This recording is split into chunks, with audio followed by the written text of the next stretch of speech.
Olá, vamos então à aula de número 5, livro de Isaías, e agora iniciamos então a análise, um estudo capítulo a capítulo, versículo a versículo. Se porventura você não assistiu às aulas anteriores, é importante, os comentários anteriores, é importante que você os assista, para que tenha uma ideia de todo o pano de fundo da situação de Israel, do chamado de Isaías, da pessoa de Isaías e como as coisas se desenrolam. Então, vamos lá ao nosso próximo slide.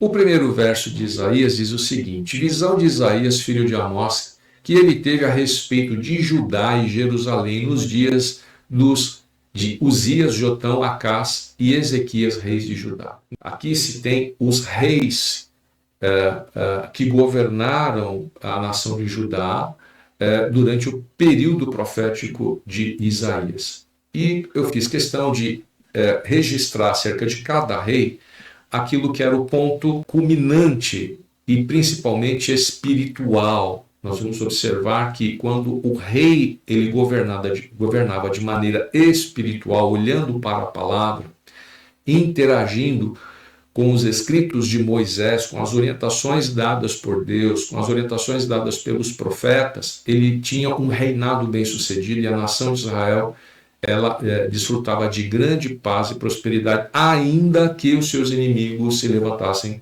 contra eles. Então nós temos que o primeiro rei aqui comentado é Uzias, que também é chamado de Azarias. Então não era estranho o rei ter um nome real e um nome pessoal.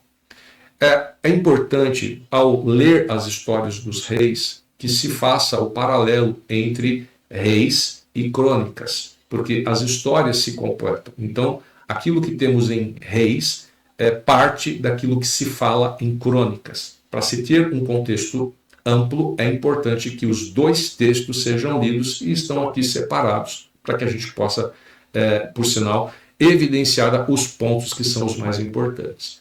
No caso de Uzias, também chamado de Azarias, ele fortaleceu a nação, construiu grandes forças militares, porém ele transgrediu quando ele se torna orgulhoso. Ele se orgulha, passa a ser uma pessoa orgulhosa e ele vai queimar incenso no templo. E isso não é permitido, isso é contra a lei. Então ele já começa a desagradar a Deus aí. Nós sabemos que o sacerdócio era levítico, descendentes de Arão, foi uma tribo eleita por Deus e eles tinham um conjunto de regras a serem seguidas e nenhuma outra tribo poderia se envolver no sacerdócio.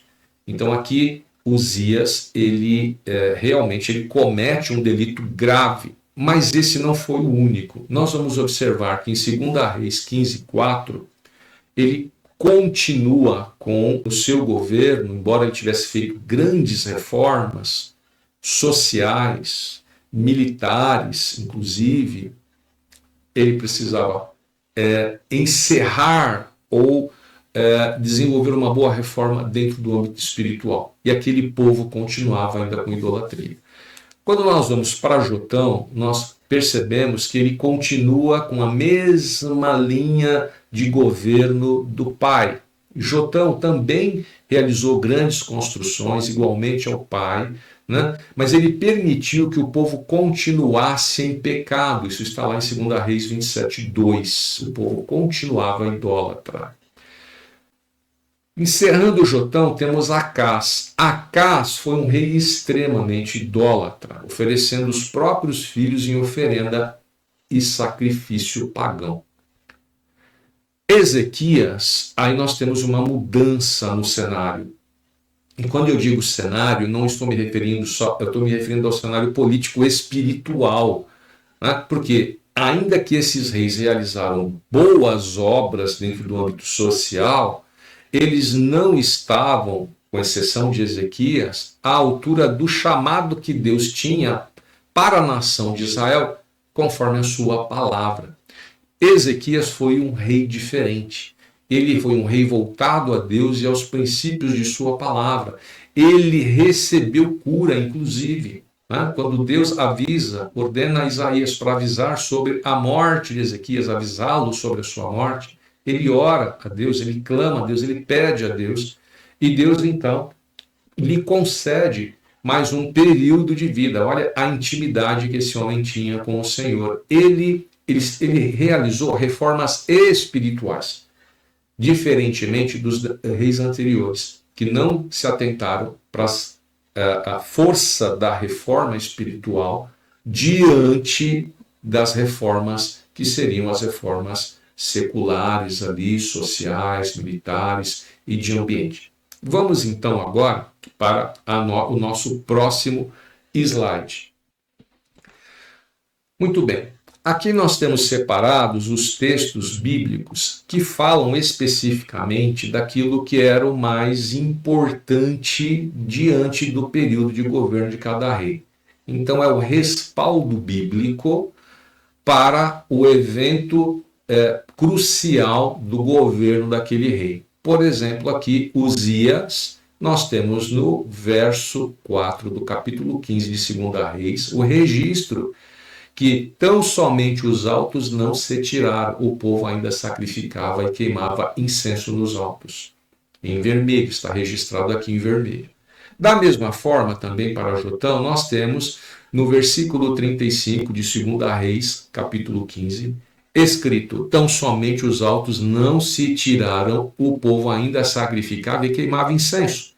Então veja a continuidade da idolatria. E nós temos que observar que a idolatria é algo condenado em todo o tempo, desde o princípio e em particular no livro de Isaías.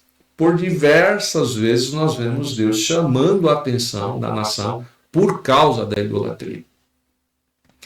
Veja o verso 3 do capítulo 16 de 2 Reis, agora com relação ao reinado de Acás. Porque andou no caminho dos reis de Israel e até queimou a seu filho como sacrifício segundo as abominações dos gentios. Também sacrificou e queimou incenso nos altos e nos outeiros, como também debaixo de toda a árvore frondosa. Então nós vemos a recorrência da idolatria. Agora, em Ezequias, nós temos um reinado diferente. Registra-se em 2 Reis 18:4 que ele removeu os altos, quebrou as colunas e deitou abaixo os postes ídolos que existiam por lá e fez em pedaços a serpente de bronze que Moisés fizera. Observe esse texto. A serpente de bronze, ela é percebida quando o povo sai do Egito e está transitando pelo deserto. Ali é que nasce o contexto histórico da serpente de bronze. Veja quantos anos, quantas décadas eles ainda continuavam adorando aquela serpente. Então nós vemos a incidência da idolatria no povo de Israel. Muito bem. No lado direito, nós temos agora o que significa idolatria. E aqui é o tema central desse capítulo, é a boa compreensão do que representa isso. Porque é a partir daqui que a mensagem profética ela vem com muita intensidade, muita força, repreendendo a Israel e estabelecendo juízo sobre a nação. Então, idolatria é adoração a outro, é desrespeito ao único. Nós vamos observar no capítulo 28 de Deuteronômio e 29, quando se fala ali de bênçãos e maldições, a grande importância que Deus dá, que Moisés registra em o povo obedecer à lei, ter cumplicidade, não se voltar para outros deuses, não se deixar levar por outros deuses. E ali ele registra as bênçãos pela obediência e a disciplina, o juízo, quando se quebra essa obediência. Então, as consequências da idolatria, ela nasce no momento em que essa aliança é quebrada, né? Idolatria representava a quebra da aliança. E a quebra da aliança traria sobre a nação de Israel a ira de Deus e o juízo divino. Representava infidelidade a Deus. Por várias vezes nós vamos observar Deus falando a respeito da relação de Israel como uma prostituição espiritual, se prostituindo espiritualmente, substituindo, né, o único, verdadeiro, justo, soberano por estátuas, por imagens, se deixando influenciar pela cultura popular. A quebra da aliança representava em afastamento da proteção divina. Imagine que Deus estava ali guardando aquele povo, protegendo aquele povo, sendo com aquele povo o mantenedor da sua sobrevivência, ofereceu àquele povo a lei, toda a orientação sacerdotal para que pudesse se achegar a ele como Senhor e guardava aquele povo da investida dos seus inimigos.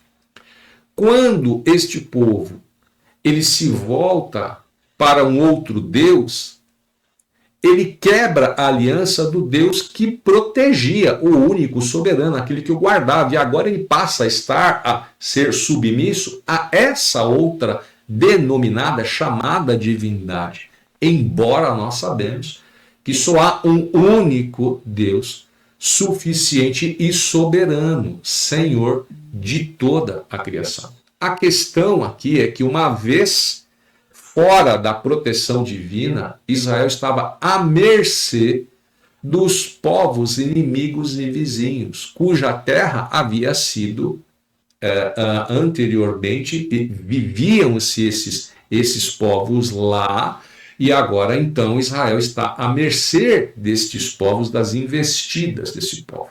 A grande questão aqui é que Deus diz na sua palavra, e ele cumpre a sua palavra na totalidade.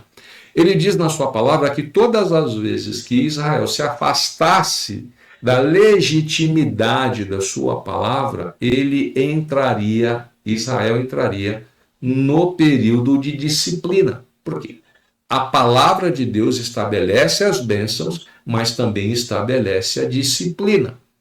Muito bem, idolatria também tem conexão com o sincretismo religioso. E aqui no sincretismo religioso nós temos um conflito de ideias, um conflito de interesses, de ideais.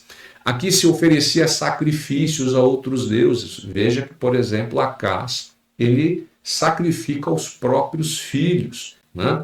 Então, esse povo, quando ele entra num sincretismo religioso, as religiões começam a contaminar com as suas ideologias. E nós sabemos que por trás da idolatria e desse sincretismo religioso, que se rebela contra Deus Criador, está a influência espiritual do inimigo de Deus. Nós não podemos aqui nos esquecer do que representa a batalha espiritual. Só há um único Senhor.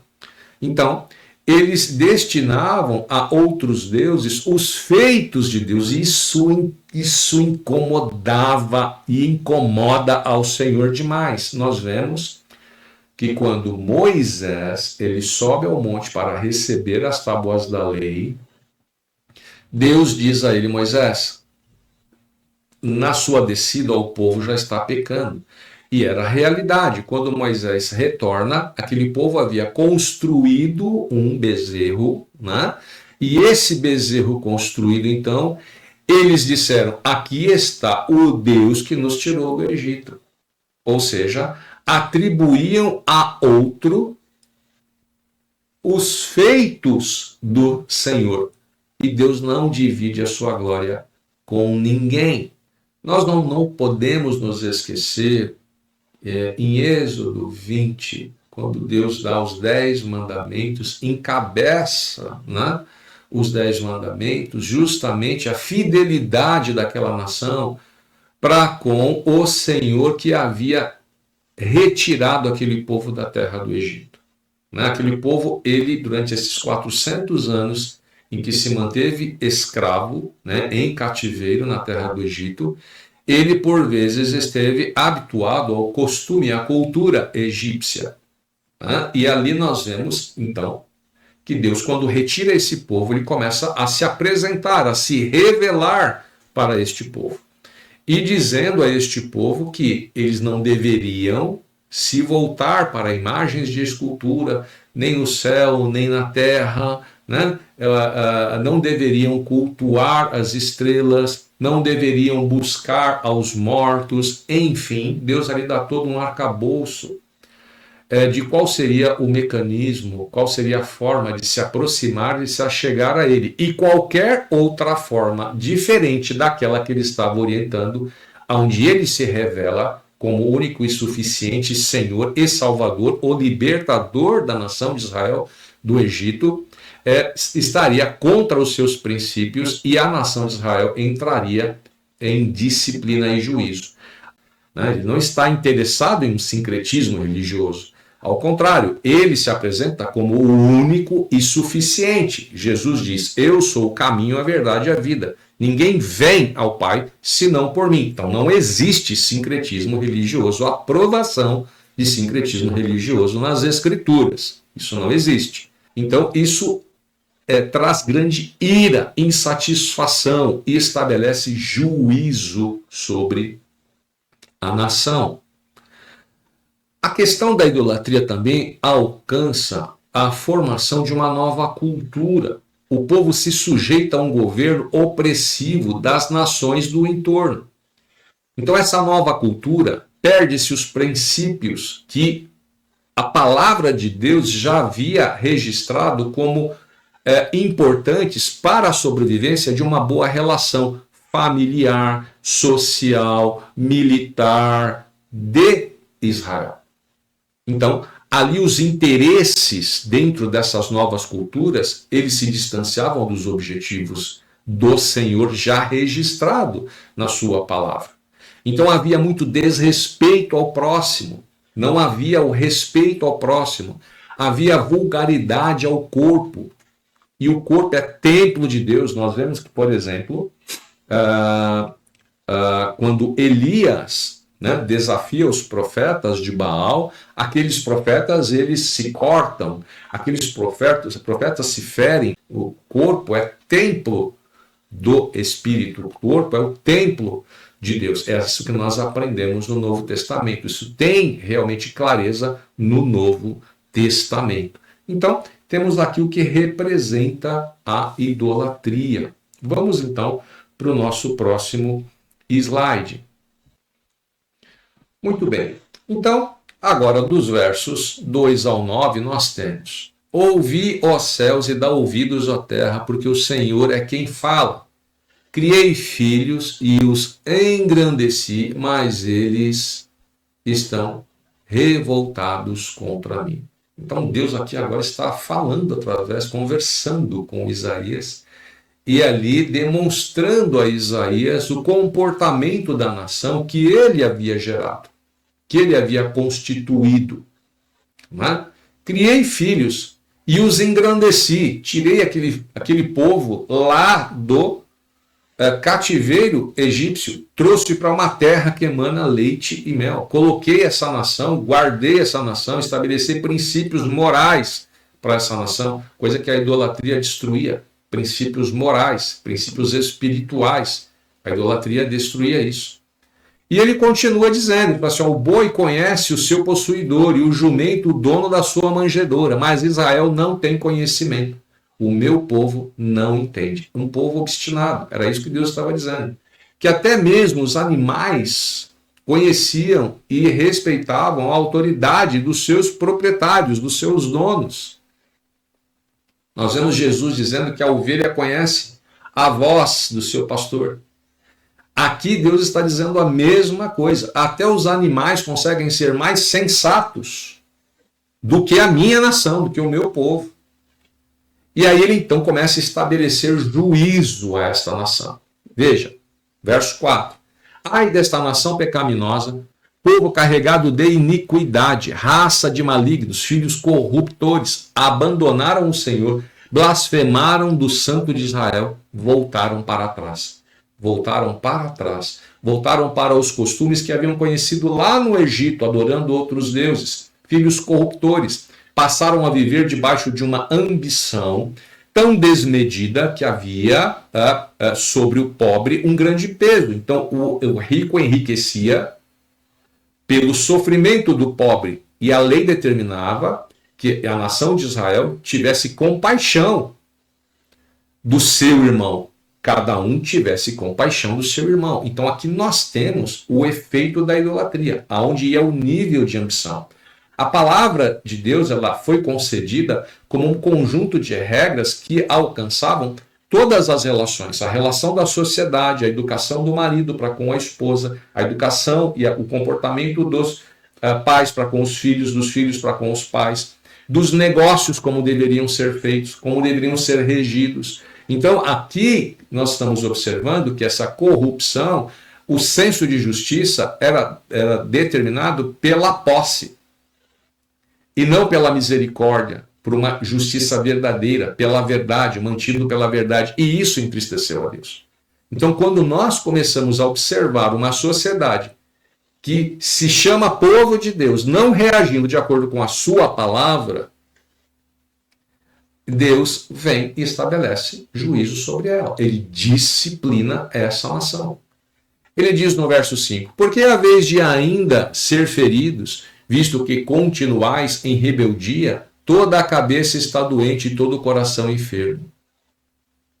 Olha, então, olha o comportamento. Isso aqui é muito importante porque todo juízo que se fala acerca de Israel no livro de Isaías começa a ter sentido. Aqui Deus está apresentando como ele se sentia acerca do comportamento do seu povo. Desde a planta do pé até a cabeça, não há nele coisa sã, senão feridas, contusões e chagas inflamadas, umas e outras não espremidas, nem atadas, nem amolecidas com óleo. Então aqui o povo estava rebelde, estava doente. Quando Deus olha para a nação de Israel, que havia se voltado para a idolatria, que havia se voltado para se misturando na sua cultura, dando seus homens em casamento com outras nações, dando as suas mulheres em casamento em outras nações, misturando, né? Permitindo que houvesse discussão por terra, por território, começa a se ter discussão por território. Aqui nós estamos vendo Deus dizendo o seguinte: a nação está doente, ela está adoecida, a vossa terra está assolada, as vossas cidades consumidas pelo fogo, a vossa lavoura os estranhos devoram em vossa presença, e a terra se acha devastada como numa subversão de estranhos. Olha a coisa interessante. Todas essas situações vividas pela nação de Israel, nós vamos começar a observar que tudo aquilo que Deus prometeu e está totalmente interessado em cumprir é quebrado pelo comportamento de Israel. Né? Nós vemos em Deuteronômio 28, por exemplo, o Senhor dizendo que seria bendito o fruto do seu ventre, que ele mandaria a chuva no tempo certo. Todas estas questões mostram o Deus Criador cuidando do seu povo, alimentando o seu povo, tratando o seu povo com um diferencial, para que as outras nações pudessem olhar para a nação de Israel e ver na nação de Israel o diferencial do seu Senhor. Porque nós já entendemos que por trás da idolatria há uma manifestação espiritual de rebeldia contra o soberano. É isso que está acontecendo aqui. A filha de Sião é deixada como choça na vinha, como uma barraca. É isso que ele está dizendo, como uma barraca. No pepinal, como cidade sitiada. Então, como poderia, né, um reino tão forte, né, quando Salomão constrói, né, continha um exército fantástico, ser lançado em cativeiro, como poderia essa nação chegar a esse nível?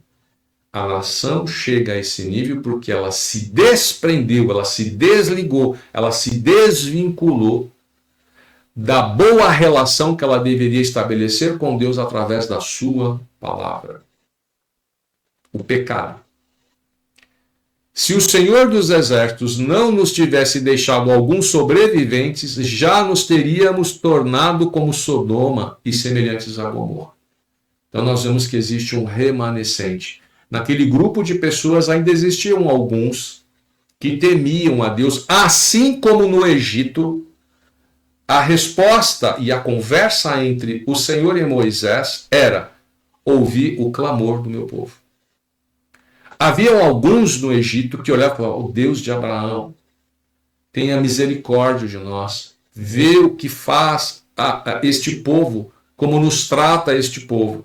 Havia lá um grupo de pessoas, ainda que pequeno, cujo clamor alcança os ouvidos do Senhor.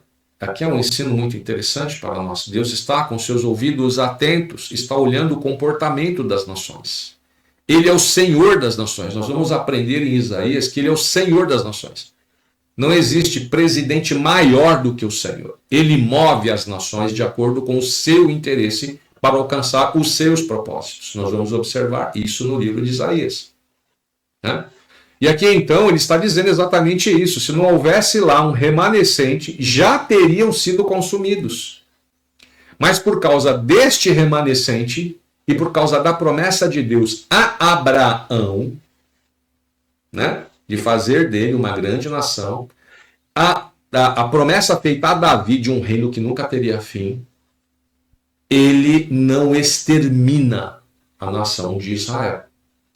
O interessante é que esse escrito não era somente feito pelo profeta Isaías. Nós vamos observar Oséias, que é contemporâneo de Isaías, né? Está na mesma época de Isaías. Deus usando o profeta Oséias, falando de coisas semelhantes e agora trazendo para uma relação que seria como se fosse a relação entre o homem, o esposo e a esposa. Nós vemos isso no livro de Oséias. Quando Israel era menino, eu o amei, e do Egito chamei o meu filho. Inclusive, nós vemos esse mesmo texto lá no Novo Testamento. Do Egito eu chamei o meu filho, eu retirei o meu filho do Egito. Quanto mais eu os chamava, tanto mais se iam da minha presença. Sacrificavam a Balaíns, queimavam incenso às imagens de escultura. Todavia eu ensinei a andar a Efraim, tomei-os nos meus braços, mas não atinaram que eu os curava. Está falando da rejeição do povo, da rebeldia do povo. Atraí-os com cordas humanas, com laços de amor. Fui para eles como quem alivia o jugo de sobre as suas queixadas e me inclinei para dar-lhes de comer. Nós vemos isso, Deus cuidando deste povo em todo o tempo no deserto. No verso 5. Não voltarão para a terra do Egito, mas o assírio será seu rei, porque recusaram converter-se. A espada cairá sobre as suas cidades e consumirá os seus ferrolhos, e as devorará por causa dos seus caprichos, porque o meu povo é inclinado a desviar-se de mim. Então aqui Deus está dizendo que a nação de Israel, o povo de Israel, o povo de Judá, sofreria grande disciplina através dos assírios. Os assírios seriam uma das nações usadas por Deus para disciplinar Israel. E nós vemos no capítulo 28 e 29 de Deuteronômio exatamente isso, que se esse povo se desviasse, né, dos princípios morais, espirituais, da legitimidade da lei dada a Moisés, certamente recairia sobre eles grande infortúnio, pois eles seriam disciplinados pelos seus inimigos. Vamos então agora a mais um slide. Veja que interessante. Do capítulo 1, do verso 10 ao verso 17, vamos decorrer verso a verso. Ouvi a palavra do Senhor, vós príncipes de Sodoma, prestai ouvidos à lei do nosso Deus, vós, ó povo de Gomorra. Então veja só como é que Deus se dirige àquela nação. Ele está falando com a nação de Judá, ele está falando com Jerusalém, mas ele está fazendo um paralelo dessa nação, Judá, com a mesma performance de pecado que houvera em Sodoma e Gomorra. Então, como se a condição espiritual deles se assemelhavam à de Sodoma e Gomorra. Não podemos esquecer que Sodoma e Gomorra foi destruída, né, com a grande saraiva na época de Ló, de Abraão, inclusive. Então aqui Deus está usando, na realidade, eventos históricos vividos pela nação de Israel. Era para chamar a atenção da nação de Israel. Mas ele está falando de quem? Veja, ele está falando dos príncipes. Está falando daqueles que estão dentro da linha de governo, dos chefes que estão lá sendo ali dispostos, sendo propostos a julgar as causas do povo, a cuidar das causas do povo. Quando nós nos deparamos lá na aula anterior, em que se fala sobre a entrada do reinado, da monarquia, ali nós conversamos, foi comentado que Samuel se chateou, se entristeceu, porque se sentiu substituído. E Deus disse a Samuel, olha, não é a você que lhe substitui, não é a você que ele rejeita, só a mim. Eu até agora sempre fui o rei. Só que saiba que esse rei vai exigir, vai querer muitas coisas desse povo. Esse povo ficará escravo das vontades desse rei. É dito isso lá, por isso que é importante você ouvir a aula em que se fala a respeito da monarquia. Veja o verso 11. Nós temos um comentário escrito aqui dos versos 11, 12 e 13. Vamos fazer a leitura desses 3 versos. De que me serve a mim a multidão de vossos sacrifícios? Olha só o que Deus está dizendo aqui. De que me serve a mim a multidão dos vossos sacrifícios? Diz o Senhor. Estou farto dos holocaustos, de carneiros e da gordura de animais cevados, e não me agrado do sangue de novilhos, nem de cordeiros, nem de bodes. Quando vindes a mim para comparecer perante mim, quem vos requereu e ou só pisardes em os meus átrios? Não continueis a trazer ofertas vãs, o incenso é para mim a abominação, e também as festas da lua nova, os sábados e a convocação das congregações, não posso suportar iniquidade associada ao ajuntamento solene. Veja o que Deus está dizendo aqui. Deus estava rejeitando o culto. Veja, e nós temos que ter o cuidado com a igreja de hoje. Deus estava rejeitando o culto. Se nós fizermos um paralelo desse texto com o Apocalipse, com as cartas escritas às 7 igrejas, talvez a gente encontre certa semelhança. Deus olha para as igrejas e diz o quê? O que Jesus fala sobre as igrejas? Conheço as tuas obras. E começa a narrar estas obras. Sei que você fez isso de bom, sei que você fazia aquilo outro de bom, sei que você fazia isso de bom, mas eu tenho algo contra ti. Veja a semelhança. O Senhor ele não queria um culto de meros rituais aqui. Aquele povo cumpria um ritual, mas não havia integridade de coração. Não havia um coração arrependido com verdade genuína. O sacrifício, eles deveriam ser honrados pela mudança de atitude, por uma conversão verdadeira. Então Deus não quer palmas. Não é isso que agrada a Deus, não é palmas. Não são muitos cânticos. O que agrada ao Senhor é um coração arrependido. É um coração que vive a sua palavra, na prática da sua palavra, como diz Tiago. É isso que agrada a Deus. Então nós temos aqui em Isaías algo que serve para os dias de hoje e que, por sinal, o Novo Testamento fala com largueza e profundidade. A sua palavra havia sido posta de lado, seus preceitos e valores haviam sido trocados pela cultura popular das outras nações. Israel deveria ser a nação influenciadora do bem, ao invés de ter se contaminado com o mal. Eles deveriam ser a nação que pudesse esclarecer a razão da esperança que há neles. Assim como Pedro diz isso, que nós estejamos preparados para qualquer um, para esclarecer a razão da esperança que há em nós. Eles deveriam ter frutos de arrependimento, uma vida transformada. E eles se voltaram, na realidade, para o pecado, para o erro. Eles se distanciaram de Deus por causa da idolatria. Se tornaram corruptos. Não havia mais justiça para com o fraco, para com a viúva, para com o ancião. Será que tem certa semelhança com a época atual? Para se pensar, não é verdade?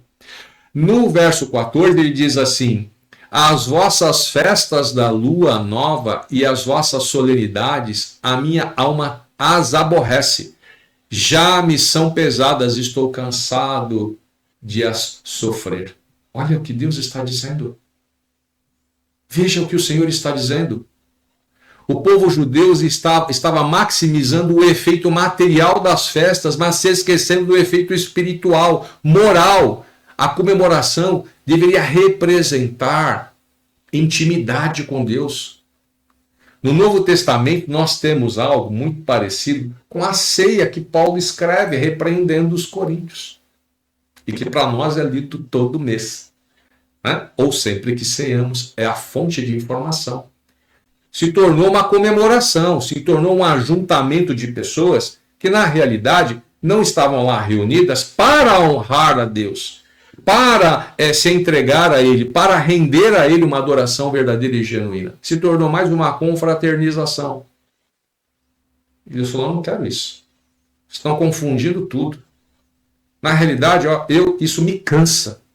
É isso que Deus está dizendo. As vossas festas da lua nova e as vossas solenidades, a minha alma as aborrece. Já me são pesadas. Como eu estou farto de ver isso, estou cansado de... ele fala, estou cansado de a sofrer. Para mim é um sofrimento isso, ficar vendo isso. Ele queria um coração contrito. Ele queria um Israel que se voltasse às orações pela humanidade, que se lançasse na condição de ser instrumento para alcançar a humanidade. Era isso que Deus queria. Veja o 15. Pelo que, quando estendeis as mãos, escondo de vós os olhos. Sim, quando multiplicais as vossas orações, não as ouço, porque as vossas mãos estão cheias de sangue. Que sangue é esse? O Senhor aqui está dizendo que ele virava o rosto para as mãos estendidas, para as orações daquela nação, pois havia sangue nas mãos de Judá.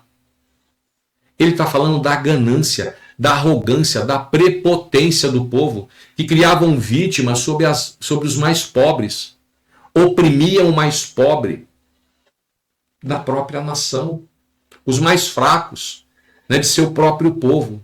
Então, as matanças eram constantes. Nós vemos, por exemplo, na história dos reis, um rei que trama contra um homem por causa de um terreno. Está lá, no livro de Reis. Deus está olhando para tudo isso. Deus não está inerte a todas estas coisas. Em um determinado momento da história de Israel, ele fala: agora chega. Não foi para isso. O meu nome é blasfemado pelo comportamento de vocês. Nós vemos Jesus falando isso ao povo judeu. O meu nome é blasfemado pelo vosso comportamento. E aí vem Jesus dizendo que tem que ser o sal da terra, tem que ser a luz do mundo, e tem que mudar o comportamento. E essas orientações de Jesus que foram faladas àquele povo, ao povo judeu, é para a igreja. Né? Então, lá, pelo que quando estendeis as mãos e escondo de vós os olhos. No verso 16, lavai-vos, purificai-vos, tirai a maldade de vossos atos de diante dos meus olhos, e cessai de fazer o mal. O verso 16 aqui é Deus chamando para o arrependimento. É Deus dizendo: vocês precisam se converter à minha palavra. O Senhor chama ao arrependimento. Deveriam cuidar dos órfãos, das viúvas, não defraudar o dinheiro do mais fraco, não deveriam ser corruptos e torcerem a justiça. Tem certa similaridade com o ambiente dos nossos dias. Eu posso vos afirmar que o mesmo Deus que está escrevendo aqui, relatando essa história através do profeta Isaías, é o mesmo que é hoje. Ele é: eu sou o mesmo ontem, hoje seria eternamente o mesmo. Ele também está com os vossos olhos voltados para as nações da terra, para as nossas vidas, para a igreja. Aí ele diz no verso 17: aprendei a fazer o bem, atendei a justiça, repreendei o opressor, defendei o direito do órfão, pleiteai a causa das viúvas.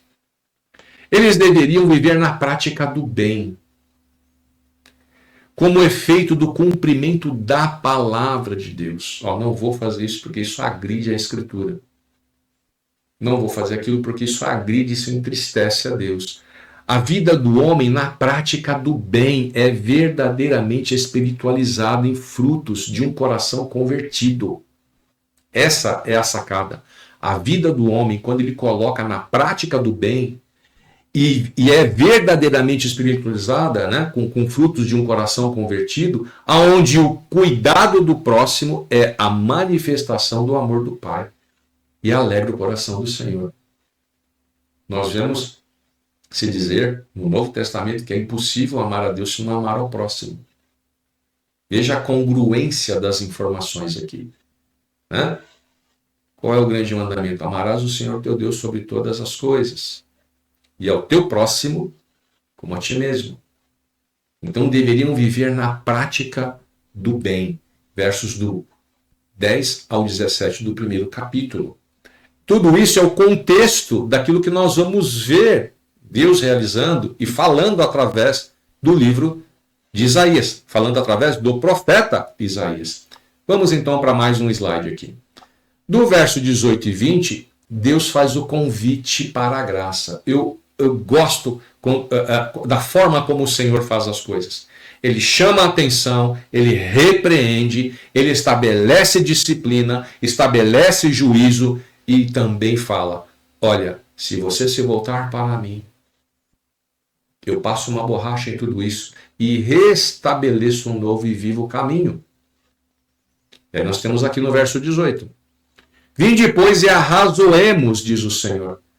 Olha o que Deus está dizendo aqui. Vinde, pois, e arrazoemos. Vamos conversar a respeito disso. Vamos dialogar a respeito disso. É isso que Deus está dizendo aqui. Vamos trocar uma ideia a respeito disso, numa linguagem mais popular. Ainda que os vossos pecados sejam como a escarlata, eles se tornarão brancos como a neve. Ainda que sejam vermelhos como o carmesim, se tornarão como a lã. Se quiserdes me ouvirdes, comereis o melhor desta terra. Olha aqui a graça, a manifestação da graça. No Antigo Testamento, não é verdade? No Antigo Testamento, isso é a manifestação da graça. É Deus chamando aquela nação da mesma forma que o Novo Testamento chama a igreja e fala com a igreja. Tem que viver uma vida na palavra, na prática da palavra. Né? Se quiserdes me ouvirdes, comereis o melhor desta terra. Então, no verso 18, o Senhor convida a nação para uma reflexão espiritual. Por quê? Porque ele queria conduzir aquela nação para uma vida de paz. Então, ainda que os seus pecados fossem demasiadamente horríveis, e ele estava disposto a reconsiderar os prejuízos da dura disciplina se houvesse arrependimento. Deus está à procura de arrependimento dos homens. Né? E o efeito do arrependimento, o resultado de um homem arrependido é que ele se torna adorador verdadeiro, genuíno. No verso 19, se quiserdes e me ouvirdes, comereis o melhor desta terra. Então aqui com insistência, o que Deus faz? Deus convida a ouvi-lo. Não é exatamente a mesma forma e expressão de linguagem que tem Jesus no Novo Testamento? Quem tem ouvidos para ouvir, ouça. No Apocalipse, não é a mesma expressão de linguagem? Né? É a mesma expressão de linguagem que nós temos aqui. Né? Então vamos lá. Deus aqui com insistência, ele convida a ouvi-lo. E o mesmo o fez a nação de Judá em Jerusalém. Né? Deveriam que rasgar os atos de desobediência ao invés de rasgar as vestes. Deveriam oferecer frutos de arrependimento, ou seja, as realizações de um coração transformado. Esse verso traz a promessa de bênção ainda nesta terra aqui. E se praticar representa em conquistar um ambiente de paz e prosperidade, concedidos pelo Pai. Era isso. Olha, o melhor desta terra.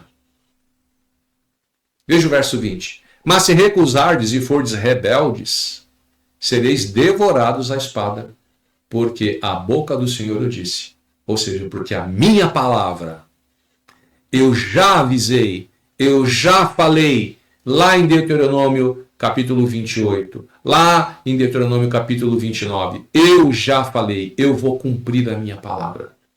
Eu não sou homem para que minta, eu vou cumprir a minha palavra. A recusa de se ouvir e principalmente praticar a vivência de sua palavra representa, a recusa de se ouvir representa o quê? Em rebeldia. Então a recusa de se ouvir e principalmente, né, não praticar a vivência de sua palavra representa em rebeldia. O Senhor aqui ele adverte que rejeitar a sua palavra é o mesmo que rebelar-se a ele. Não se pode servir a dois senhores. É o que nós vemos no Novo Testamento. Nesse caso, envolver-se com os seus próprios preceitos, conceitos, preceitos que conflitam com os interesses de Deus, trará sobre a nação a disciplina e juízo que a própria palavra já estabelece. Tudo está fundamentado na sua palavra. Passará céu e terra, só não passará a minha palavra, disse Jesus. A sua palavra é soberana.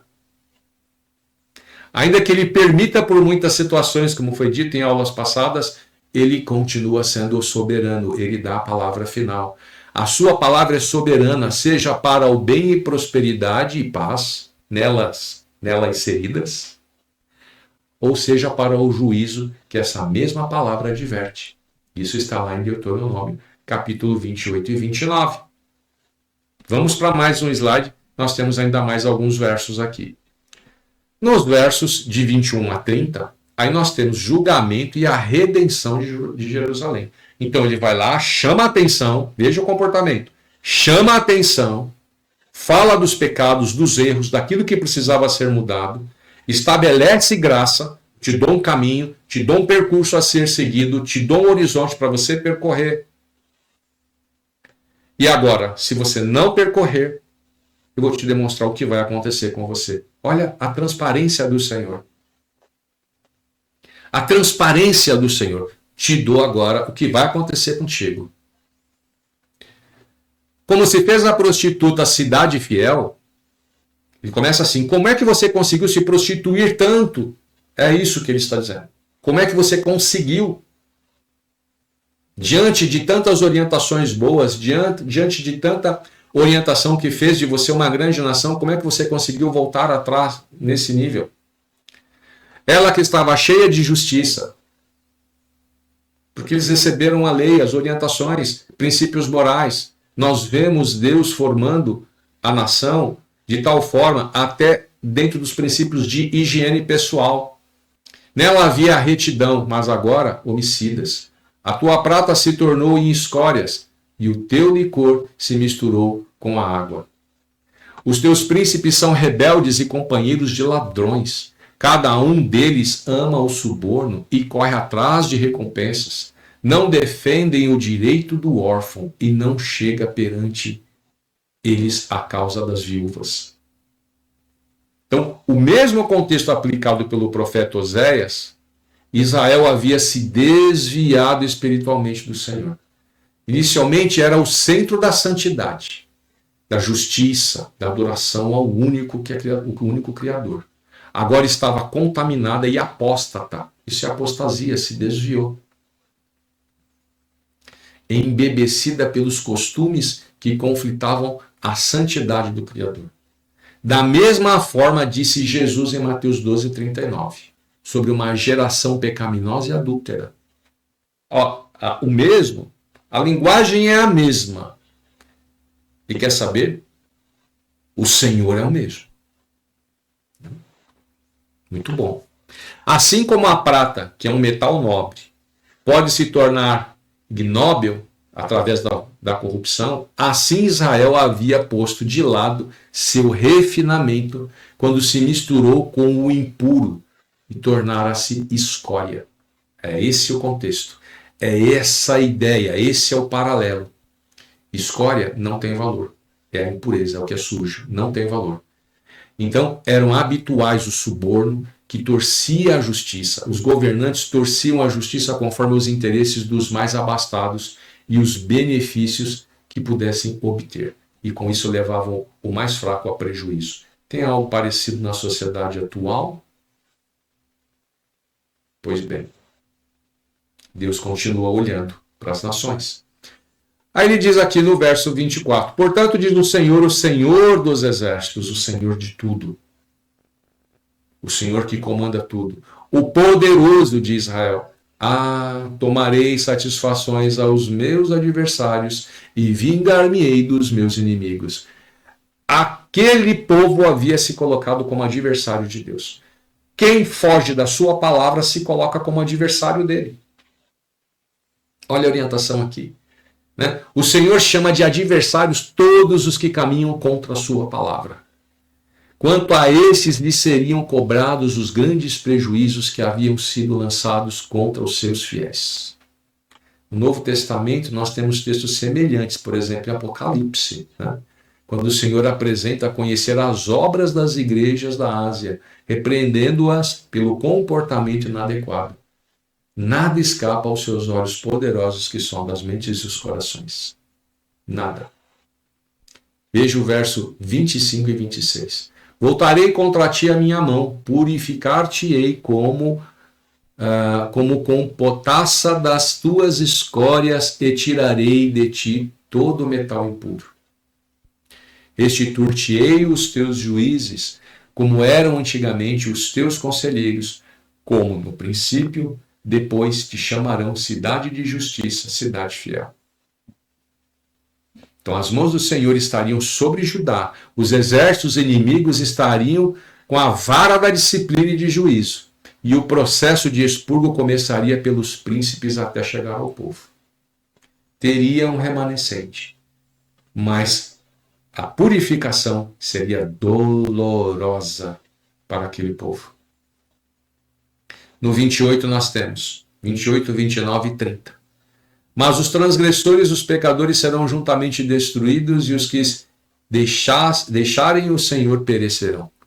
Porque os envergonhareis dos carvalhos que cobiçais e sereis confundidos por causa dos jardins que escolhestes. Porque sereis como o carvalho cujas folhas murcham e como a floresta que não tem água. O forte se tornará em estopa e a sua obra em faísca. Ambos arderão juntamente e não haverá quem os apague. Então nós temos aqui que esses versos refletem a grande destruição que acabaria com a maioria dos habitantes de Judá com a invasão do exército babilônico e do cativeiro subsequente. Percebe? Então aqui está se falando de juízo. Esse é o primeiro capítulo de Isaías. E em decorrência disso toda uma série de mensagens acontecerá também. Como conclusão, nós temos que o capítulo 1 de Isaías é uma forte repreensão de Deus contra Judá por sua corrupção e hipocrisia religiosa. O profeta descreve a nação como rebelde, cheia de pecado, comparando a filhos ingratos e a uma cidade outrora fiel, que agora se tornou infiel. Apesar dos sacrifícios e rituais religiosos, Deus rejeita a adoração do povo porque as suas ações são injustas e opressivas, se distanciariam da verdade de sua palavra e rejeitaram as orientações dadas por ela. Então, a adoração, ela não estava em concordância com a vida dessas pessoas, com as ações dessas pessoas. Como quem diz, o meu povo me honra com os lábios, mas o seu coração está longe de mim. Não é algo para nós pensarmos nos dias atuais. No entanto, ele, como Pai misericordioso, oferece um chamado ao arrependimento, prometendo perdão e restauração àqueles que se voltarem para ele. E aqui nós temos algumas lições importantes no livro de Isaías, do primeiro capítulo de Isaías. Deus rejeita a hipocrisia religiosa. Rituais vazios sem justiça e retidão não agradam a Deus. Arrependimento e transformação são necessários. Deus chama o povo a limpar suas mãos do mal e praticar o bem. A misericórdia de Deus, apesar do julgamento, Deus oferece perdão e renovação para aqueles que o buscam. A escolha é entre bênção e maldição. Quem obedece a Deus será restaurado, mas os rebeldes sofrerão grandes e duras consequências. Então temos aqui o primeiro capítulo de Isaías, esclarecido verso a verso, e tentando contextualizar isso com o Novo Testamento. E peço que você compartilhe, que você coloque suas dúvidas, faça seus comentários, para que a gente possa enriquecer esse material. Então nós ainda temos muitos capítulos pela frente, e eu peço que Deus abençoe você com graça, sabedoria, e que você se dedique em sua palavra, pois Ele é fiel, bondoso e misericordioso. Então, em nome de Jesus, que Deus abençoe você.